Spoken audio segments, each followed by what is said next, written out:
अस्सलाम वालेकुम जी। मैं अपने अल्लाह को गवाह बना के कह रहा हूँ कि मैंने पूरी कोशिश की है और मेरा अल्लाह इंशाल्लाह इस बात का गवाह रहेगा। मुझे बहुत सारे लोगों ने कहा तू ये ना कर, तू कोशिश ना कर। पाकिस्तान से बाहर जाने के और भी बेशुमार रास्ते हैं और लोग जाते हैं। मुझे लोगों ने बड़ी उल्टी पट्टियाँ पढ़ाई, बहुत सारी बातें मेरे साथ की, लेकिन मुझे हज के लिए जाना है, मुझे इस मुल्क को नहीं छोड़ना। सब लोग जानते हैं कि मैं इस मुल्क को कभी नहीं छोड़ के जाऊँगा। मैं इस मुल्क में रहना चाहता हूँ, लेकिन मैं ज़िंदा भी रहना चाहता हूँ और आज़ाद भी रहना चाहता हूँ। बार बार पकड़ के अंदर डाल देते हैं, बार बार मुझे कभी गायब कर देते हैं, कभी मुकदमा दर्ज कर देते हैं। दर्जनों मुकदमा मेरे ऊपर बार बार दर्ज किए गए। मैंने पिछले 1.5-2 महीने बड़ी तकलीफ़ में गुजारे हैं। मैं 2022 में हज पे जाना चाहता था, मुझे गिरफ्तार कर दिया गया। ये एहराम मैंने 2022 में पहनना था, फिर 2023 में मैंने ये एहराम पहनना था तो मुझे अगवा कर लिया गया।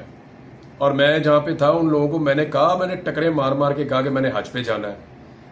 उन्होंने कहा जी इस साल आप नहीं जा सकते, आप अगले साल चले जाइएगा। तो मैंने इस साल की नीयत की। अब इस साल मैंने हज पे जाना था, 2 महीने मैंने बड़ी तकलीफ में गुजारे। कभी एक दफ्तर में, कभी दूसरे दफ्तर में, कभी तीसरे दफ्तर में। तमाम निज़ाम के मैंने दरवाजे खटखटाए और हर एक को मैंने बताया कि मैं हज पे जाना चाहता हूँ, मेरी और कोई नीयत नहीं है। और उसके बाद फिर मैं हाई कोर्ट गया, फिर जो कुछ मेरे साथ हुआ वो आप सब जानते हैं। और फाइनली मुझे हज पे जाने की ये आखिरी एक फ़्लाइट है, मैं इसको मिस नहीं कर सकता। मेरे पास अभी इंफॉर्मेशन है कि वहाँ एयरपोर्ट पे बहुत सारी तादाद में रेंजर्स और पुलिस खड़ी है और वो मुझे गिरफ्तार कर सकते हैं। हर गाड़ी को वो चेक कर रहे हैं। मुझे सब लोग यही कह रहे हैं कि तू वहाँ ना जा, लेकिन मैंने अपने आप से वादा किया और मेरा अल्लाह इस बात का गवाह रहेगा कि मैंने तेरे घर पे आने के लिए पूरी कोशिश की। मेरे अल्लाह, मैंने पूरा जोर लगाया। मैंने अपने आप को गिरफ्तारी के खतरे में भी डाला। अब पता नहीं वहाँ मुझे गिरफ्तार करते हैं, गायब करते हैं, क्या करते हैं मेरे साथ, मैं नहीं जानता हूँ। लेकिन मैं एयरपोर्ट जा रहा हूँ और सिर्फ हज की नीयत से जा रहा हूँ। मैं हज करके वापस आऊँगा, क्योंकि मैंने अदालत को ये बोला है कि अगले महीने की 8 तारीख को जो अदालत में पेशी होगी उसमें मैं आके पेश होऊंगा।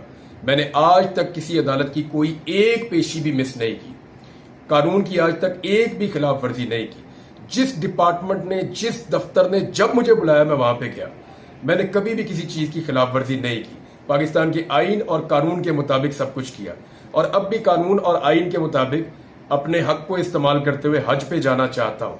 मैंने 5 दफा टिकट लिए हैं, ये 5वीं मरतबा मैं टिकट ले रहा हूँ। ये तो रिफंड भी नहीं होता हज का टिकट। और मैंने अपनी फैमिली को भी बाहर से बुलाया हज पे जाने के लिए और वो एयरपोर्ट पे खड़े मेरा इंतजार कर रहे हैं।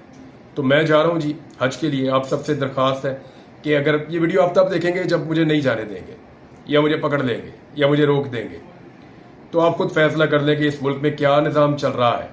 और मुझे रोकने वाले एक बात याद रखें, मुझे पता है मुझे कौन रोक रहा है, वो सिर्फ एक बात याद रखें और कुरान पाक में जाकर पढ़ें कि जो लोग बैतुल्लाह से रोकते हैं उनके लिए मेरे रब का क्या हुक्म है। ये ज़िंदगी तो गुजर जानी है, थोड़ी सी और बाकी है। मेरे पास कितनी है शायद मैं भी गुजार चुका हूँ, पता नहीं कितनी बाकी है, कौन सा लम्हा आखिरी हो जाए। इस साल इसलिए कोशिश कर रहा हूँ, पता नहीं अगला साल नसीब भी होता है या नहीं होता ज़िंदगी में। लेकिन एक बात बता देता हूँ, हमेशा जिंदा किसी ने नहीं रहना। ये सारी चीज़ों का हमें हिसाब देना पड़ेगा जाके।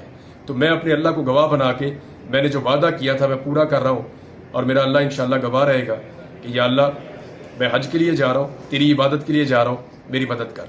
बहुत शुक्रिया। अस्सलाम वालेकुम।